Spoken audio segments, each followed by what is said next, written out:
नमस्कार, अजय चतुर्वेदी। मित्रों, आज मैं देश के एक चर्चित मामले जिसके तहत केंद्रीय वित्त मंत्री निर्मला सीतारमण के खिलाफ एफआईआर दर्ज जो हुई है, उस मामले को लेकर के आपके सामने प्रस्तुत हूँ। ये मामला है कर्नाटक में। ये एफआईआर दर्ज हुई है। शहर की एक अदालत ने इस पर निर्देश जारी किया है और कहा है कि खत्म हो चुकी चुनावी बॉन्ड योजना में वित्त मंत्री निर्मला सीतारमण और अन्य के ऊपर मुकदमा दर्ज किया जाए। दर्ज एफआईआर के बारे में बेंगलुरु पुलिस का कहना है कि केंद्रीय मंत्री निर्मला सीतारमण ईडी के अधिकारियों और भाजपा के राज्य और राष्ट्रीय स्तर के पदाधिकारियों के खिलाफ धारा 384 जबरन वसूली और 120 बी आपराधिक साजिश और धारा 34 सामान्य इरादे से कई व्यक्तियों द्वारा किए गए कृत्य के तहत एफआईआर दर्ज की गई है। यह शिकायत जनाधिकार संघर्ष परिषद जेएसपी के सह अध्यक्ष आदर्श आर अय्यर ने दर्ज कराई। अय्यर ने शिकायत में आरोप लगाया है कि आरोपियों ने चुनावी बॉन्ड की आड़ में जबरन वसूली कर 8,000 करोड़ रुपए का लाभ कमाया है। इसके अलावा शिकायतकर्ता ने यह भी आरोप लगाया है कि सीतारमण ने ईडी अधिकारियों की गुप्त सहायता से राज्य राष्ट्रीय स्तर पर दूसरों के लाभ के लिए हजारों करोड़ रुपए की वसूली की है। आप सभी अच्छी तरह से अवगत हैं कि सुप्रीम कोर्ट इस मामले को असंवैधानिक करार दे चुकी है।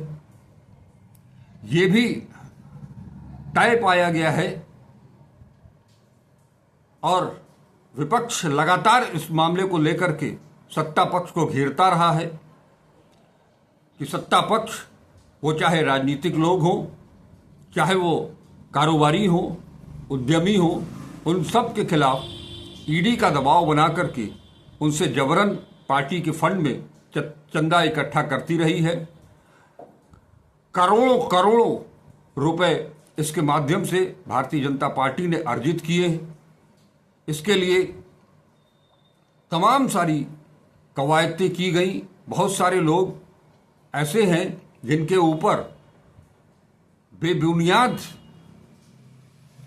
कहा जा सकता है, बेबुनियाद आरोप लगा करके महीनों महीनों उनको जेल के सीखों के पीछे भेजा गया, जिसमें सबसे ज़्यादा अवध तक जेल में रहने वाले आम आदमी पार्टी के और दिल्ली के पूर्व उप मुख्यमंत्री मनीष सिसोदिया रहे, आम आदमी पार्टी के संजय सिंह रहे और दिल्ली के पूर्व मुख्यमंत्री अरविंद केजरीवाल को भी इसी तरह से फंसाया गया था।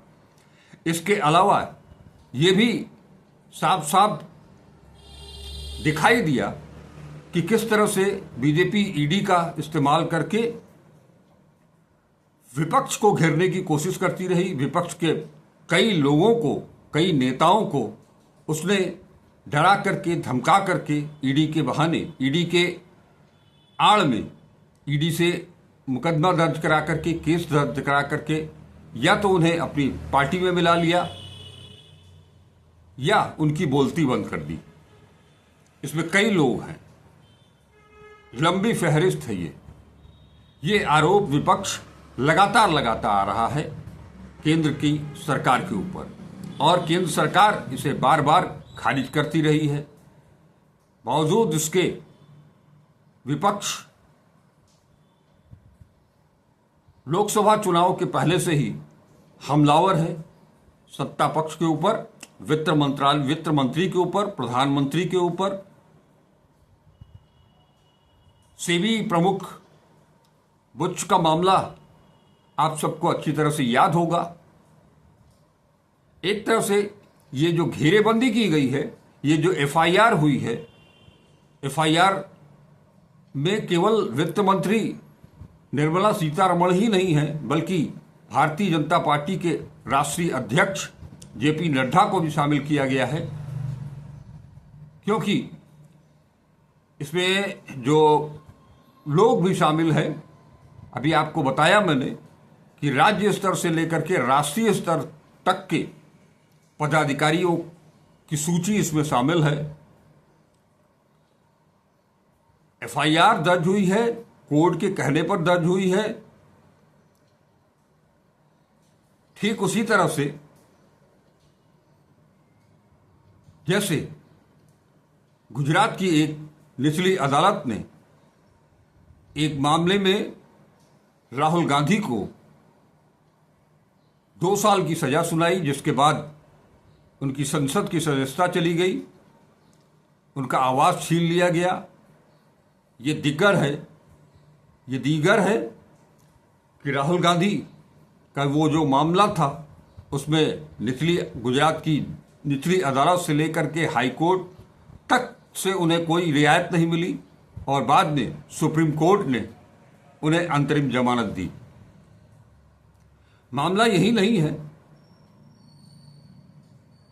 हाल के दिनों में इस देश में आर्थिक भ्रष्टाचार को लेकर के सत्ता पक्ष और विपक्ष के बीच तनातनी आरोप प्रत्यारोप के दौर लगातार चल रहे हैं। अभी हाल ही में कर्नाटक में एक मामला, कर्नाटक के मुख्यमंत्री सिद्धरामैया के खिलाफ भी एक केस दर्ज हुआ है। जमीन घोटाले से जुड़ा हुआ मामला है, जिसमें आर्थिक लाभ कमाने का आरोप है। उनकी पत्नी सरकारी जमीन हड़पने का आरोप है, उसकी प्लॉटिंग करके उससे लाभ कमाने का आरोप है। लेकिन सबसे बड़ा मामला केंद्रीय वित्त मंत्री का है। ये जांच आगे बढ़ती है, ये मामला आगे बढ़ता है तो इसमें कई और लोगों के, वरिष्ठ लोगों के, शीर्षस्थ लोगों के भी नाम आने की आशंका जताई जा रही है। ये राजनीति कहां तक जाएगी, किस तरफ जाएगी, ये तो आने वाला वक्त बताएगा। लेकिन पिछले 10 सालों में केंद्रीय सत्ता के जो कृत्य रहे हैं उसको लेकर के जिस तरह से विपक्ष हमलावर है,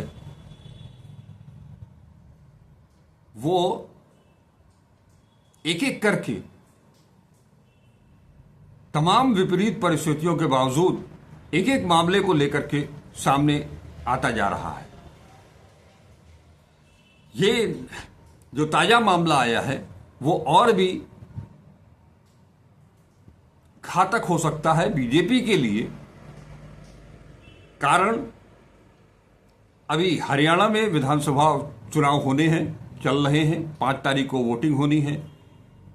इसके बाद देश की आर्थिक राजधानी मुंबई में महाराष्ट्र में चुनाव होने हैं और जिसे लेकर के दोनों ही पक्ष और विपक्ष काफी संवेदनशील है, एक एक कदम फूंक फूंक करके उठाए जा रहे हैं। इस बीच अगर ये मामला आया है और ये आगे बढ़ता है तो ये महाराष्ट्र के चुनाव को लेकर के भारतीय जनता पार्टी के लिए परेशानी का सबब बन सकता है। अब एक एक कड़ी जुड़ने लगी है जिससे बीजेपी और केंद्रीय सरकार के हाथ पांव फूलने लगे हैं। मामला इतना आसान नहीं है। ऐसा नहीं है कि अब तक जिस निरंकुशता के साथ, जिस हेकड़ी के साथ ये सरकार चल रही थी, अब उसकी पोल कई मामलों में न्यायालय के द्वारा खुलने लगी है। चाहे वो सुप्रीम कोर्ट हो, हाई कोर्ट हो या निचली अदालतें हो। ये मामला निश्चित तौर पर तूल पकड़ेगा और बीजेपी को बैकफुट पर ढकेलने के लिए ये मामला काफी हद तक विपक्ष के हाथ में एक मजबूत हथियार के रूप में सामने आया है।